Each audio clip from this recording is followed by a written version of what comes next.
नमस्कार दोस्तों, MPN academy में आप सभी का हार्दिक अभिनंदन है। प्रस्तुत है weekly current affairs test series. दोस्तों, इस वीडियो में हम लोग 8 से लेकर 14 अप्रैल 2023 तक के समसामयिक घटनाक्रम पर आधारित 30 महत्वपूर्ण मल्टीपल चॉइस क्वेश्चंस को हिंदी और इंग्लिश दोनों भाषाओं में व्याख्या के साथ हल करेंगे। दोस्तों, यदि आपने एमपीएन एकेडमी का टेलीग्राम का पब्लिक पेज ज्वाइन नहीं किया है तो अवश्य ज्वाइन कीजिए। टेलीग्राम पर सर्च कीजिए एमपीएन एकेडमी, इस प्रकार से लोगो आपको दिख जाएगा, ज्वाइन कर लीजिए उसे। क्या क्या आपको मिलेगा वहाँ पर? इंपॉर्टेंट अपडेट्स और न्यूज़ मिलेगी बीपीएससी एग्जाम से संबंधित। फ्री प्लानिंग और स्ट्रैटेजी की पीडीएफ मिलेगी आपको इस टेलीग्राम पेज पर। टॉपर के रिजल्ट्स अनाउंस किए जाते हैं एमपीएन एकेडमी ऐप के जो टेस्ट सीरीज होते हैं करंट अफेयर्स और स्टैटिक पोर्शन के, और एमपीएन एकेडमी यूट्यूब चैनल के वीडियो अपडेट्स भी आपको मिलेंगे। तो इस पेज को अवश्य ज्वाइन कीजिए। पहला प्रश्न है, वायुसेना अभ्यास कोप इंडिया का छठा संस्करण भारत और किस देश के बीच आयोजित किया गया? The 6th edition of the air force exercise Cope India was organised between India and which country? The right answer is option number C, America, USA. यह भारतीय वायुसेना और अमेरिका की वायुसेना के बीच नियमित एक वायु अभ्यास का हिस्सा है, जिसका आयोजन 10 से 24 अप्रैल तक पश्चिम बंगाल के कलाईकुंडा और पानागढ़ तथा आगरा स्थित वायु सेना स्टेशनों पर हुआ। जापान एक पर्यवेक्षक के रूप में शामिल हुआ। यह 2004 में एक लड़ाकू प्रशिक्षण अभ्यास के रूप में शुरू हुआ था। अभ्यास की सबसे हालिया पुनरावृत्ति 2019 में हुई थी।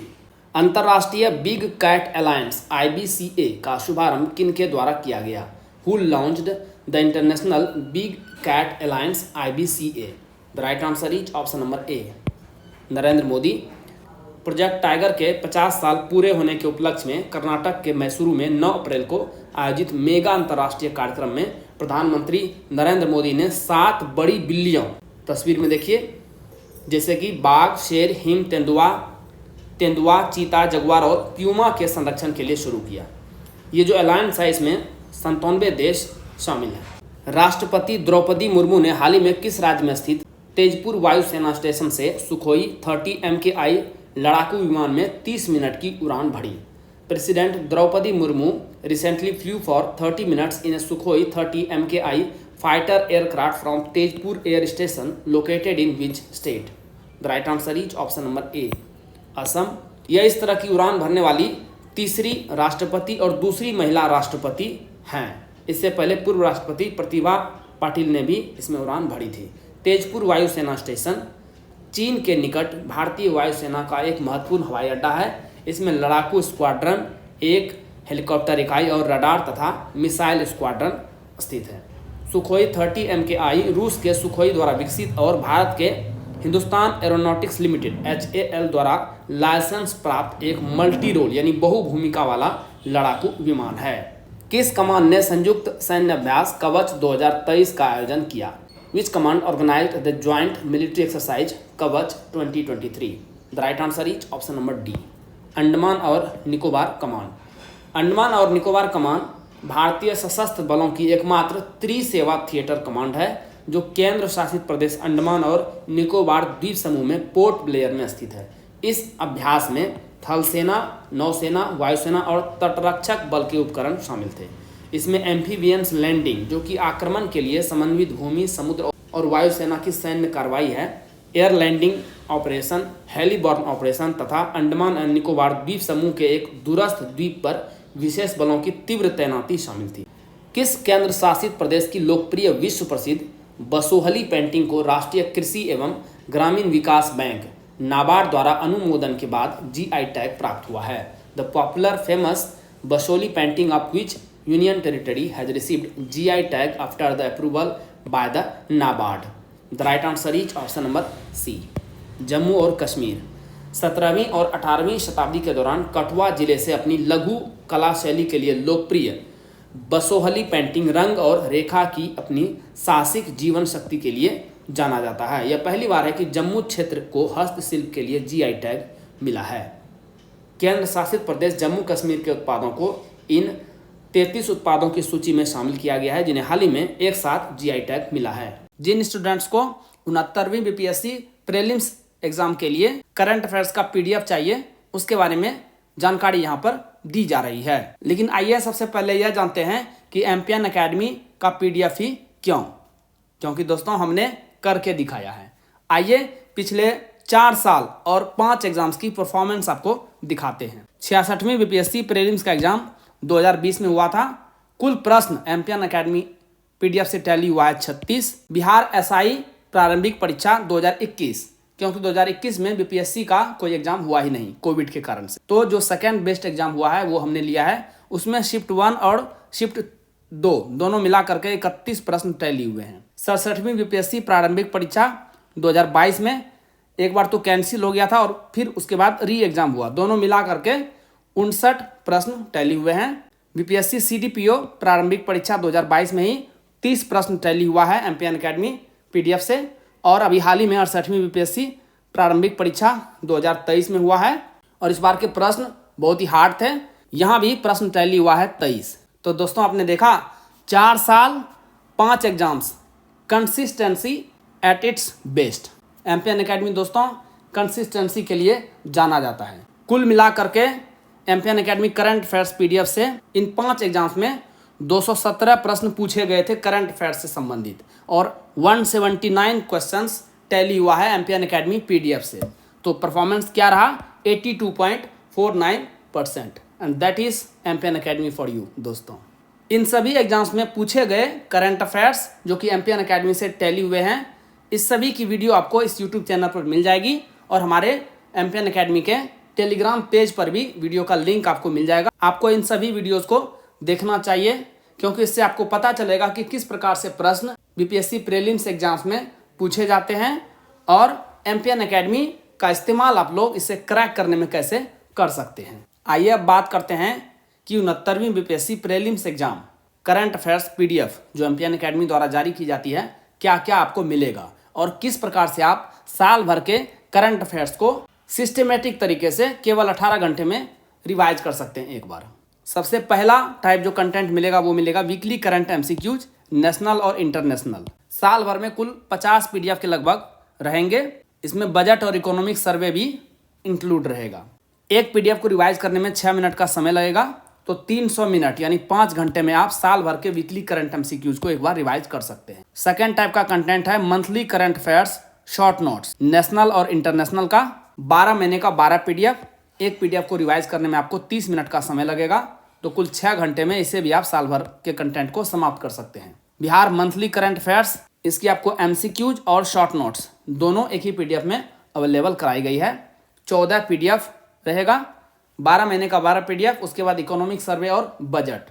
एक पीडीएफ को रिवाइज करने में लगभग 30 मिनट का समय लगेगा, तो कुल 7 घंटे में इसे भी आप समाप्त कर लेंगे। इसके अलावा आपको golden current affairs app based revision test series भी प्रोवाइड किया जा रहा है। इससे आप अपना खुद का इवेल्युएशन यानी मूल्यांकन कर सकते हैं कि आपकी तैयारी कैसी चल रही है। दोस्तों करंट अफेयर्स में तो एम्पियन एकेडमी का कोई जोड़ ही नहीं है मार्केट में। Empian is champion in current affairs. इसके अलावा दोस्तों हमने diamond static GK test series launch किया हुआ है। इसमें आपको अल्ट्रा इंपॉर्टेंट 3000 एमसीक्यूज मिलेंगे विद एक्सप्लेनेशन और जो पूरा टेस्ट सीरीज है वो 25 भाग में डिवाइडेड है, यानी 25 सेट मिलेंगे आपको और एक सेट में 120 प्रश्न रहेंगे। हिस्ट्री से 30 प्रश्न, साइंस से 30 प्रश्न एक सेट में, बिहार से 20 प्रश्न, इकोनॉमी से 10 प्रश्न, पॉलिटी से 10 प्रश्न, ज्योग्राफी से 10 प्रश्न और मैथ और रीजनिंग के भी 10 प्रश्न आपको मिलेंगे। मैथ और रीजनिंग को छोड़ करके आपको सभी का एक्सप्लेनेशन मिल जाएगा। और पिछले साल की परफॉर्मेंस इसमें भी शानदार रही है। 25 सेट हैं दोस्तों और 24 प्रश्न टैली हुआ है, यानी हर एक टेस्ट से लगभग एक प्रश्न टैली हुआ है और एक टेस्ट को सॉल्व करने के लिए आपको 90 मिनट्स का समय दिया जाता है। आप टेस्ट को सॉल्व कीजिए और रिजल्ट तुरंत आप चेक कर सकते हैं कि आपका कितना मार्क्स आया है। दोस्तों ये पीडीएफ और टेस्ट सीरीज आपको मिलेगा कैसे? यदि आपने एम्पियन एकेडमी ऐप डाउनलोड नहीं किया है, टाइप कीजिए एम्पियन एकेडमी और इस प्रकार से एम्पियन एकेडमी का ऐप है उसे इंस्टॉल कीजिए। ओटीपी के साथ आप लॉगिन कर लेंगे। उसके बाद स्टोर सेक्शन में वहाँ पे चले जाइए, आपको कोर्सेस मिल जाएंगे। 69वीं BPSC current affairs PDF course और diamond static GK test series, 2 प्रकार के कोर्सेस मिलेंगे अलग अलग हिंदी और इंग्लिश लैंग्वेज में। आप जिस लैंग्वेज में ऑप्ट करना चाहते हैं उसे सेलेक्ट कीजिए वहाँ पर पेमेंट का लिंक आपको मिल जाएगा। बहुत ही मामूली शुल्क पर ये सभी कंटेंट आपको प्रोवाइड किया जा रहा है। कोर्स के कंटेंट सेक्शन में सभी स्टडी मटेरियल और टेस्ट सीरीज आपको प्रोवाइड करा दी जाएगी। जापान के भौतिकविदों ने यूरेनियम के एक नए समस्थानिक यानी आइसोटोप की खोज की है, जिसकी परमाणु संख्या और द्रव्यमान संख्या क्रमशः कितनी है। Physicists of Japan have discovered a new isotope of uranium whose atomic number and mass number are respectively. The right answer is option number C. Atomic number 92 and mass number 241. शोधकर्ताओं ने के की आइसोटोप सेपरेशन सिस्टम की सहायता से uranium 238 नाभिक को plutonium 198 नाभिक में परिवर्तित किया। मल्टी न्यूक्लियॉन ट्रांसफर नामक प्रक्रिया के माध्यम से इन दो समस्थानिकों के प्रोटॉन और न्यूट्रॉन का आदान प्रदान किया गया। प्राप्त नाभिकीय विखंडन में विभिन्न समस्थानिक होते हैं। टीम ने प्रत्येक नाभिक के द्रव्यमान को मापने के लिए टाइम ऑफ फ्लाइट मास स्पेक्ट्रोमी का उपयोग किया। एक ही तत्व के परमाणु जिनकी परमाणु संख्या समान है यानी एटॉमिक नंबर सेम है, लेकिन परमाणु भार यानी मास नंबर अलग अलग है, उसे आइसोटोप यानी समस्थानिक कहा जाता है। अंतरिक्ष से वायु प्रदूषण का पता लगाने के लिए एक टेम्पो उपकरण का प्रक्षेपण किस रॉकेट द्वारा हाल ही में किया गया। Which rocket launched a TEMPO instrument to detect air pollution from space recently. The right answer is option number D, SpaceX Falcon 9। Rocket ने फ्लोरिडा से एक tropospheric emission monitoring of pollution यानी टेम्पो उपकरण प्रक्षेपित किया। टेम्पो नासा का एक उपकरण है जो अंतरिक्ष से उत्तरी अमेरिका में वायु प्रदूषण का पता लगा सकता है। यह वैज्ञानिकों को वायु प्रदूषकों और उनके उत्सर्जन स्रोतों की निगरानी करने की अनुमति देगा। टेम्पो उपकरण एक ग्रेटिंग स्पेक्ट्रोमीटर है जो प्रकाश और पराबैंगनी तरंग दैर्घ्य के प्रति संवेदनशील है। भारत की बाघ गणना 2022 के 5वें चक्र के अनुसार पिछले 4 वर्षों में कितने प्रतिशत की वृद्धि को दर्शाया गया है। According to the data of the 5th cycle of Tiger Census of India 2022, what percentage increase has been shown in the last 4 years? The right answer is option number A, 6.7%. वर्ष 2018 के जारी किए गए टाइगर सेंसस के तहत बाघों की जो संख्या थी वो थी 2967। भारत में वर्ष 2022 तक बाघों की आबादी बढ़कर कितनी हो गई है, 3167, जो पिछली बार जारी किए गए आंकड़े से 200 अधिक है। बाघों की गणना में भारत के 20 राज्यों के वन आवासों को शामिल किया गया था। इनमें 32,588 स्थानों पर कैमरे लगाए गए और 4,70,00,000 के लगभग तस्वीरें ली गई। 3D प्रिंटिंग तकनीक का उपयोग करके निर्मित भारत का पहला डाकघर कहाँ तैयार किया जा रहा है। Where is India's first post office using 3D printing technology being built. The right answer is option number C, Bengaluru. Bengaluru का उलसूर बाजार डाकघर, ये देखिए proposed design 3D printing technique का उपयोग करके निर्मित भारत का पहला डाकघर बनने के लिए तैयार है। 3D प्रिंटिंग के साथ कंप्यूटर एडेड डिजाइन यानी कैड सॉफ्टवेयर का उपयोग करके जटिल और अनुकूलित डिजाइन का निर्माण संभव है। इस तकनीक का उपयोग किसी एक भाग, संरचना और यहाँ तक कि पूरी इमारतों को बनाने के लिए किया जा सकता है। निर्माण में 3D प्रिंटिंग के मुख्य लाभों में से एक निर्माण समय और लागत को कम करने की क्षमता है। किस भारतीय अमेरिकी गणितज्ञ को सांख्यिकी में 2023 के अंतर्राष्ट्रीय पुरस्कार से सम्मानित किया गया है। Which Indo US mathematician has been awarded the 2023 international prize in statistics. The right answer is option number D, CR Rao. इस पुरस्कार को सांख्यिकी के क्षेत्र में नोबेल पुरस्कार के समान माना जाता है। कलकत्ता मैथमेटिशियन सोसाइटी के बुलेटिन में 1945 में प्रकाशित CR राव के उल्लेखनीय शोध पत्र ने 3 मूलभूत परिणामों का प्रदर्शन किया, जिन्होंने सांख्यिकी के आधुनिक क्षेत्र के लिए मार्ग प्रशस्त किया और आज विज्ञान में बड़े पैमाने पर उपयोग किए जाने वाले सांख्यिकीय उपकरण प्रदान किए। निम्नलिखित में से कौन वर्तमान में एक राष्ट्रीय पार्टी है। Which of the following is a national party at present. The right answer is option number B, Aam Aadmi party. भारतीय निर्वाचन आयोग ने दिल्ली के मुख्यमंत्री अरविंद केजरीवाल के नेतृत्व वाली आम आदमी पार्टी को एक राष्ट्रीय पार्टी के रूप में मान्यता दी है। निर्वाचन आयोग का यह निर्णय वर्ष 2014 और 2019 के लोकसभा चुनाव और वर्ष 2014 के बाद हुए 21 राज्य विधानसभा चुनाव में पार्टियों के प्रदर्शन की समीक्षा के आधार पर किया गया। तो इसी के साथ इन्हें अब राष्ट्रीय पार्टी का दर्जा मिल गया है। इस मान्यता के साथ भारतीय जनता पार्टी, भारतीय राष्ट्रीय कांग्रेस, बहुजन समाज पार्टी, भारतीय कम्युनिस्ट पार्टी मार्क्सवादी यानी CPIM और नेशनल पीपल्स पार्टी NPP के साथ आम आदमी पार्टी देश की छठी राष्ट्रीय पार्टी के रूप में शामिल हो गई है। यह स्थिति सुनिश्चित करती है कि पार्टी का चिन्ह देश भर में इसके उम्मीदवारों के लिए आरक्षित है। और 3 पार्टियां तृणमूल कांग्रेस, राष्ट्रवादी कांग्रेस पार्टी और भारतीय कम्युनिस्ट पार्टी CPI ने अपने राष्ट्रीय पार्टी का दर्जा खो दिया है।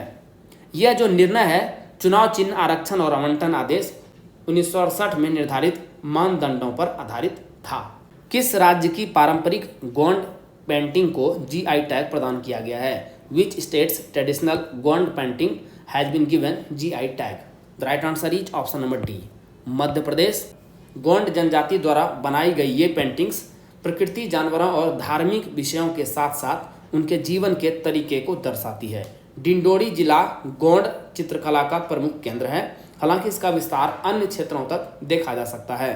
राष्ट्रीय ग्रामीण आजीविका मिशन NRLM और राष्ट्रीय शहरी आजीविका मिशन NULM द्वारा गोंड पेंटिंग को ग्रीटिंग कार्ड, मोबाइल कवर तथा बैक कवर के माध्यम से कला को व्यापक स्तर पर दर्शकों तक पहुंचाया जाएगा। वार्षिक बालिकातन सैन्य अभ्यास किन 2 देशों के बीच आयोजित किया जाता है? The annual Balikatan military exercise is conducted between which 2 countries? The right answer is option number B, America और Philippines.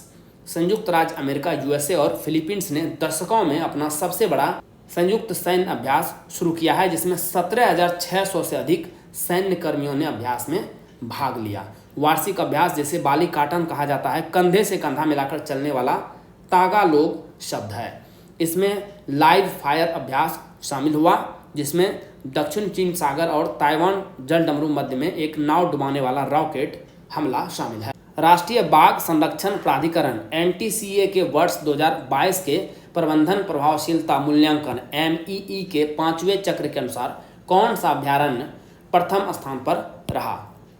Which tiger reserve ranked first as per the 5th cycle of Management Effectiveness Evaluation MEE for the year 2022 of the National Tiger Conservation Authority NTCA?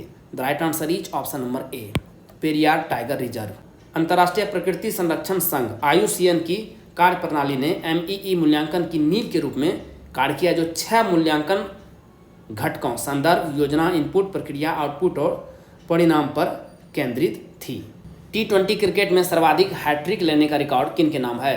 Who holds the record for the most hat-tricks in T20 cricket? The right answer is option number C, Rashid Khan. Gujarat Titans के राशिद खान ने T20 cricket में सर्वाधिक hat trick लेने का record तोड़ दिया है। KKR के खिलाफ अहमदाबाद में खेले गए IPL के एक मैच में उन्होंने यह उपलब्धि हासिल की। अफगानिस्तान के इस अनुभवी स्पिनर ने T20 क्रिकेट में अपनी चौथी हैट्रिक पूरी की है। इससे पहले 5 अन्य गेंदबाजों ने 3 बार ही हैट्रिक ली थी। Association for democratic reforms ADR द्वारा जारी आंकड़ों के अनुसार भारत में वर्तमान में सबसे अमीर मुख्यमंत्री कौन है?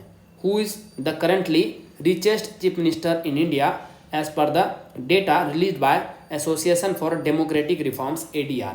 The right answer is option number C, Jagan Mohan Reddy. Andhra Pradesh के मुख्यमंत्री जगन मोहन रेड्डी 510 करोड़ रुपए की कुल संपत्ति के साथ इस लिस्ट में सबसे ऊपर है। अरुणाचल प्रदेश के मुख्यमंत्री पेमा खांडू दूसरे स्थान पर और उड़ीसा के मुख्यमंत्री नवीन पटनायक तीसरे स्थान पर है। सबसे कम घोषित संपत्ति वाले मुख्यमंत्रियों में ममता बनर्जी नंबर 1 पर है, यानी ये सबसे गरीब मुख्यमंत्री है। इसके बाद सेकंड पोजीशन पर गरीब मुख्यमंत्रियों में पिनाराई विजयन केरला और तीसरे नंबर पर मनोहर लाल खट्टर हरियाणा। भारत की पहली semi high speed regional rail service को क्या नाम दिया गया है? What is the name given to India's first semi high speed regional rail service? The right answer is option number A, RapidX. RapidX का संचालन राष्ट्रीय राजधानी क्षेत्र परिवहन निगम द्वारा किया जाएगा। ये train regional rapid transit system corridor पर चलेंगी जो राष्ट्रीय राजधानी क्षेत्र के प्रमुख शहरों को जोड़ेंगी। दिल्ली, गाजियाबाद, मेरठ, आरआरटीएस गलियारे पर इस सर्विस से यात्रा समय की बचत होगी। इस कॉरिडोर पर 17 किलोमीटर लंबे साहिबाबाद दुहाई खंड पर 2023 में ट्रेन संचालित करने की उम्मीद है। वर्ल्ड स्टैटिस्टिक्स द्वारा जारी किए गए दुनिया के सबसे आपराधिक देशों की रैंकिंग 2023 में पहला स्थान किसे मिला है? Which country has got the first place in ranking of most criminal countries in the world release by world statistics?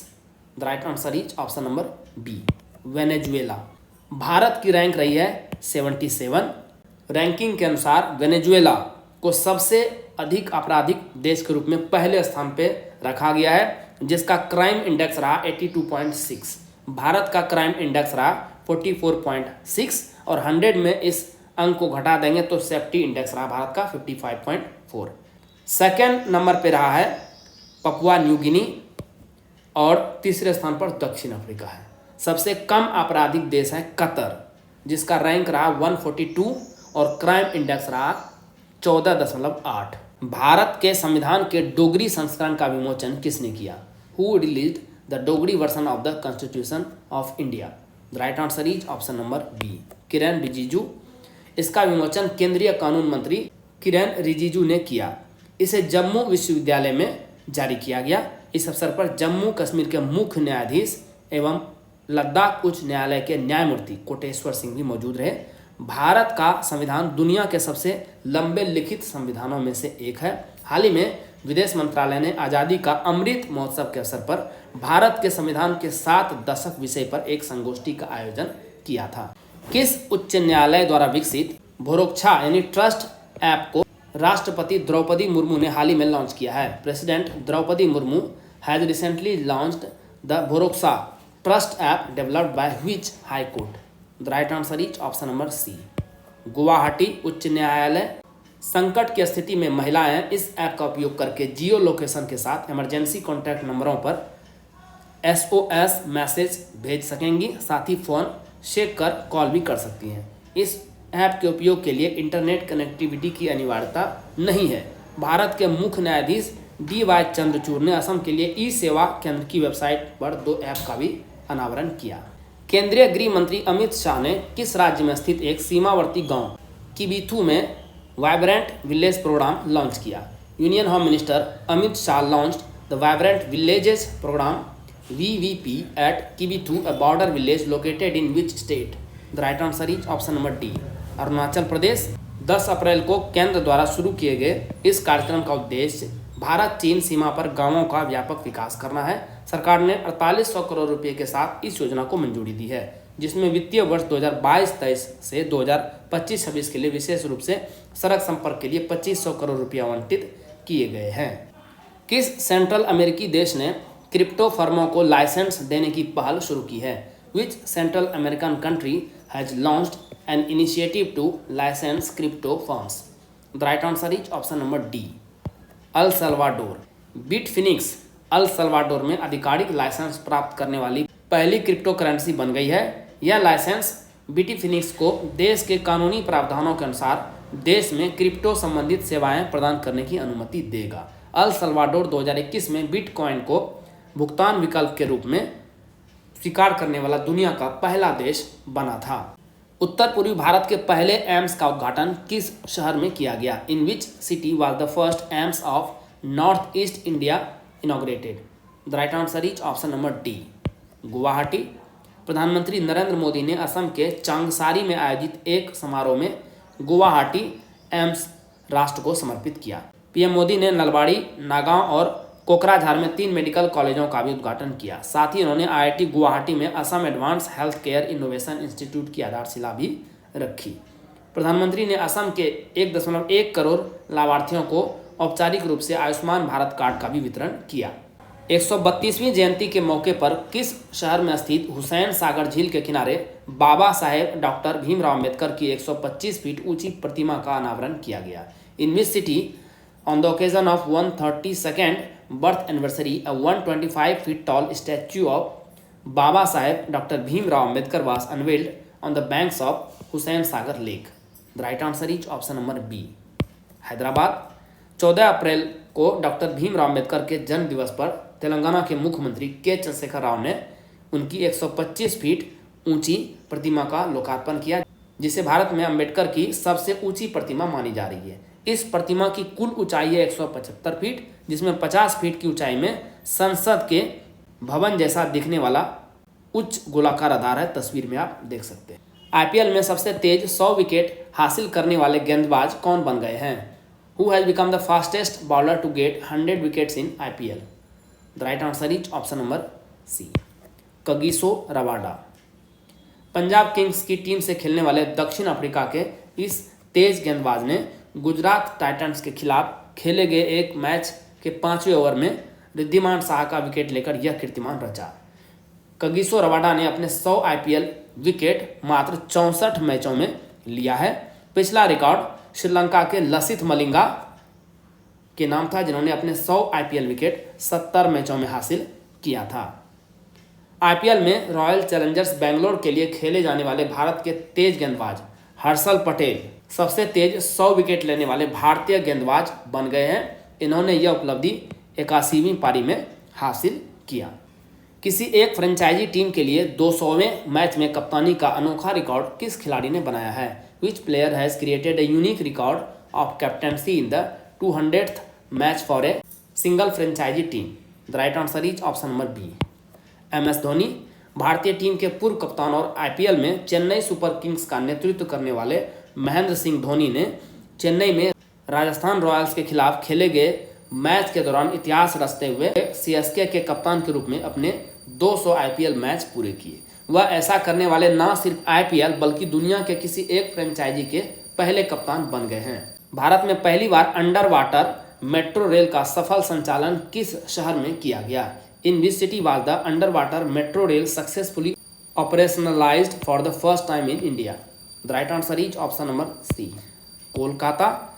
इस ट्रायल के दौरान मेट्रो रेल को हुगली नदी के नीचे 520 मीटर की सुरंग से संचालित किया गया। कोलकाता मेट्रो की शुरुआत के लगभग 40 साल बाद यह अवसर आया है। मेट्रो के इस ऐतिहासिक संचालन से भारत का कोलकाता शहर लंदन, पेरिस, न्यूयॉर्क, शंघाई और काहिरा जैसे शहरों में शामिल हो गया है, जहां इस प्रकार की मेट्रो का संचालन किया जाता है। लंदन में टेम्स नदी के नीचे से मेट्रो रेल का संचालन किया जाता है। विदेश मंत्री डॉक्टर एस जयशंकर ने भारत द्वारा निर्मित बूजी पुल का उद्घाटन किस देश में किया? In which country did External Affairs Minister Dr. S. Jaishankar inaugurate the Buji Bridge built by India? The right answer is option number C, Mozambique. यह पुल 132 किलोमीटर टीकी बूजी नोवा सोफाला रोड परियोजना के हिस्से के रूप में बनाया गया है। विदेश मंत्री डॉक्टर एस जयशंकर ने मोजाम्बिक के मापुटो में असेंबली एस्पेरांका बियास के अध्यक्ष के साथ बैठक के साथ अपने दौरे की शुरुआत की। मोजाम्बिक एक दक्षिण अफ्रीकी राष्ट्र है, ध्यान दीजिएगा, जिसकी हिंद महासागर के साथ लंबी तट रेखा है। इसकी राजधानी कहाँ है? Please write in the comment section, और इसकी करेंसी का भी नाम लिखिएगा। भारतीय महिला रेसलरों ने कजाकिस्तान के अस्ताना में आयोजित महिला एशियाई कुश्ती चैंपियनशिप 2023 में कौन सा स्थान हासिल किया? Indian women wrestlers secured which position in the women's Asian wrestling championship 2023 held in Astana, Kazakhstan? The right answer is option number C, तीसरा स्थान। भारतीय महिला पहलवानों ने एशियाई कुश्ती चैंपियनशिप में 7 पदक जीते, 2 रजत और 5 कांस्य पदक, और महिला टीमों की रैंकिंग में तीसरा स्थान हासिल किया। अंतिम पंघल ने 53 किलोग्राम वर्ग में रजत पदक जीता। निशा दहिया ने भी 68 किलोग्राम वर्ग में रजत पदक जीता। अंशु मलिक, सोनम मलिक, मनीषा और रितिका ने कांस्य पदक जीते। दोस्तों, जैसा कि बताया गया है, इस वीडियो लेक्चर का पीडीएफ हिंदी और इंग्लिश दोनों भाषाओं में अलग अलग फुल डिस्क्रिप्शन के साथ आपको एमपीएन एकेडमी ऐप पर प्राप्त होगा। दोस्तों, इन पीडीएफ के सहारे आप इस आधे घंटे के वीडियो लेक्चर को आसानी से 5 से 6 मिनट में रिवाइज कर पाएंगे, जिससे आपका बहुत सारा समय बचेगा और अपने टाइम को आप अच्छे से मैनेज कर पाएंगे और स्टैटिक पोर्शन पर भी ध्यान दे पाएंगे। दोस्तों, एमपीएन एकेडमी ऐप का लिंक आपको इस वीडियो के डिस्क्रिप्शन बॉक्स और पिंड कमेंट सेक्शन में भी प्रोवाइड करा दिया जाएगा। चलिए अंतिम प्रश्न को हल करते हैं। भारत सरकार के स्वामित्व वाली solar energy corporation of India SECI को कौन सा दर्जा दिया गया है? Which status has been given to solar energy corporation of India SECI owned by the government of India. The right answer is option number C, mini ratna category 1। Bharat सरकार केंद्रीय सार्वजनिक क्षेत्रों के उद्यमों को 3 अलग अलग श्रेणियों महारत्न, नवरत्न और मिनी रत्न के तहत वर्गीकृत करती है। Solar energy corporation of India को मिनी रत्न कैटेगरी 1 का दर्जा दिया गया है। सोलर एनर्जी कॉरपोरेशन नवीन और नवीकरणीय ऊर्जा मंत्रालय की एक महत्वपूर्ण एजेंसी है जिसकी स्थापना 2011 में की गई थी। यह एकमात्र केंद्रीय सार्वजनिक क्षेत्र का उपक्रम है जो सौर ऊर्जा क्षेत्र में सक्रिय है। मिनी रत्न श्रेणी 1 के लिए पात्रता मानदंड क्या है?